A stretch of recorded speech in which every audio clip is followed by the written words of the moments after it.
आप लोग बच्चे को हर तरह के मज़ामीन पढ़ाते हैं, यानी कि उर्दू भी पढ़ाते हैं, रियाजी भी पढ़ाते हैं, अंग्रेज़ी भी पढ़ाते हैं, इस्लामियात भी पढ़ाते हैं, फिर इसके बाद माशरती इल्म यानी कि सोशल स्टडीज़।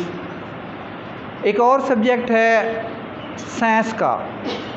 तो साइंस भी आपकी प्राइमरी क्लासेस में बहुत ही बुनियादी और अहम किरदार अदा करती है। अगर आप लोग अपने बच्चे की बुनियादी सलाहियत, जैसा कि इब्तदाई जो आप उनको इल्म देंगे साइंस का, वो अगर बेहतरीन क्रिएटिव और टेक्निकल अंदाज में होगा तो आप बेहतरीन तरीके से उस बच्चे की बुनियाद बनाकर उसको एक बेहतरीन साइंटिस्ट आपने बनाना होता है, डॉक्टर आपने बनाना होता है, उसको इंजीनियर आपने बनाना होता है। लेकिन हम लोग उसकी बुनियाद मजबूत ना करके हमेशा के लिए उसको हम रोलिंग स्टोन बना देते हैं। रोलिंग स्टोन गैदर्स नो मास। तो कहने का मतलब ये है कि बच्चे को आप जब साइंस पढ़ाएं, और मैं आपको बेहतरीन बात यही बताता चलूँगा कि साइंस जितनी आसान है इतना ना तो उर्दू आसान है, ना अंग्रेज़ी आसान है, और ना ही रियाजी आसान है। सिर्फ़ क्या है, हम लोग साइंस को रोज़मर्रा ज़िंदगी के मामलात के साथ नहीं मिलाते। अब हम एक टॉपिक है पौधे, प्लांट्स। हम बच्चे को किताब के ज़रिए पढ़ा के रट्टा लगवा के बच्चे का सत्यानाश कर देते हैं। तो उसके लिए ज़रूरी है कि बच्चे को आप किताबों की तरफ बाद में ले जाए, पहले आप उसको प्रैक्टिकल कराएं।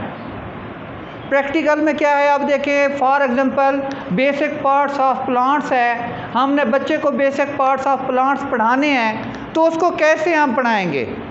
ठीक है, अब ये तस्वीर हमने उसको दिखा दी, लेकिन हम क्या करेंगे, हमारे इर्द गिर्द पौधे मौजूद होते हैं।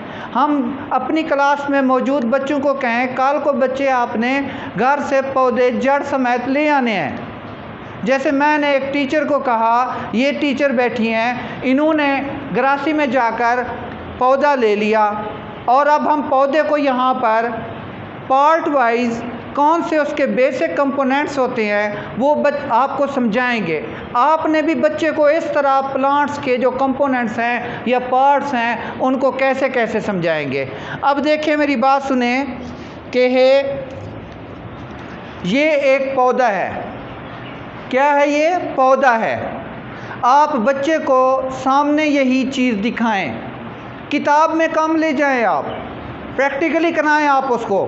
वो कैसे करेंगे कि पहले बच्चे को आप बताएं कि ये इसकी जड़ है, नीचे से जो पानी लेता है, ये मिट्टी गीली लगी हुई है, इसको ये जड़ों को सिमटी हुई है, तो ये जड़ है। यही जड़ पानी लेती है ज़मीन से, और ये ऊपर तन्नों तक, पौधों, ये पत्तों तक और फूलों तक ये पानी प्रोवाइड करती है जड़।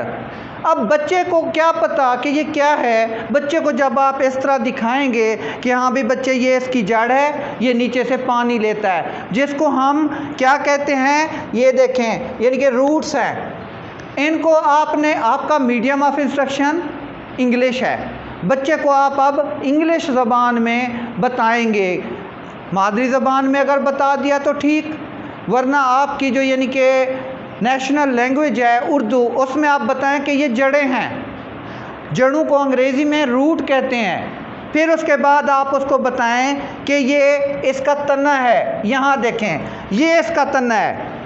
क्या है ये? तना है। इस तने को हम क्या कहते हैं? स्टेम कहते हैं। अब देखें STEM, स्टेम। तो ये यानी कि तने को कहते हैं, ये है तना।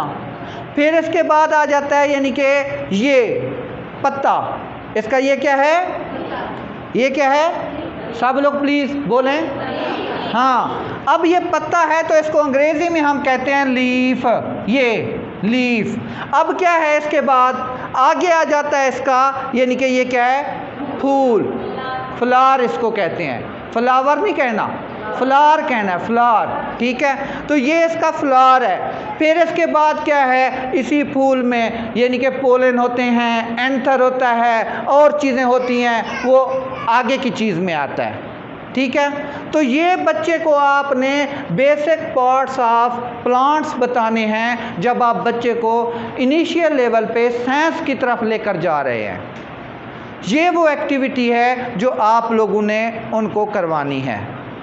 ठीक है, तो आप लोगों को समझ आ गया, बच्चे से इस तरह एक्टिविटी करवाएंगे आप मुझे बताएं, क्या बच्चा इस तरह की एक्टिविटी करके रूट को, स्टेम को, लीफ को, फ्लावर को भूल जाएगा? कभी नहीं भूलेगा। उसको वोकैबुलरी आपने न्यू देनी है और इस तरह की आपने उसको एक्टिविटी करवानी है। हर बच्चा अपने घर से पौधा ले आएगा तो ये बेहतरीन बन जाएगा। ठीक हो गया। इस मैडम साहबा के लिए क्लैपिंग करें आप। Thank you so much. अच्छा जी, वो आपने एक्टिविटी देख ली, आपने यानी कि लाइव कोई चीज़ को प्रैक्टिकली देख लिया। अब हम आते हैं इसकी तरफ। अब देखें, ये वो रूट्स हैं, ये वो रूट्स हैं कहाँ पर मौजूद हैं, यानी कि ये प्राइमरी रूट है और ये लेटरल रूट है। जो ज़मीन में नीचे तक गई हुई हो, वो दूर तक फैली हुई हो, तो उसको लेटरल रूट कहते हैं। ठीक है, फिर इसके बाद आ जाता है प्राइमरी रूट, ये ऊपर होती है, जो बिल्कुल खुश्की के बिल्कुल करीब होती है। ठीक है, अब आप देखें, मैं आपको ये बताता हूँ। अब ये जो है ना, ये लेटरल रूट है, दूर तक फैली हुई है, नीचे तक, यानी कि समझे वाटर लेवल से ये पानी ले रही है, वाटर लेवल से। फिर इसके बाद यहाँ पर आ जाते हैं जहाँ खुश्की के करीब वाली रूट होती है, इसको प्राइमरी रूट कहते हैं। समझ आया? इसको प्राइमरी रूट कहते हैं। अब यहाँ पर ये इसका स्टेम आ जाता है। अब ये रूट की तरफ है, ये शूट की तरफ है, यानी कि शूट मीन्स बाहर निकलेगा पौधा, जो उसका सीड है, बीज है। ठीक है, फिर इसके बाद आ जाते हैं हम, यहाँ पर से नई कॉम्पल निकलती है। जहाँ से नई कॉम्पल निकलती है, समझ लें यहाँ से ये यानी कि नई कॉम्पल इधर से निकलेगी। इसको हम कहेंगे बडिंग, बड, जिससे हम पेवनकारी भी कभी करते हैं। ठीक है ना, बड यानी कि कॉम्पल वगैरह। फिर इसके बाद इसका यानी कि ये पत्ता आ जाता है, जिसको लीफ कहते हैं। ये क्या है? लीफ, पत्ता है इसका। ठीक है ना,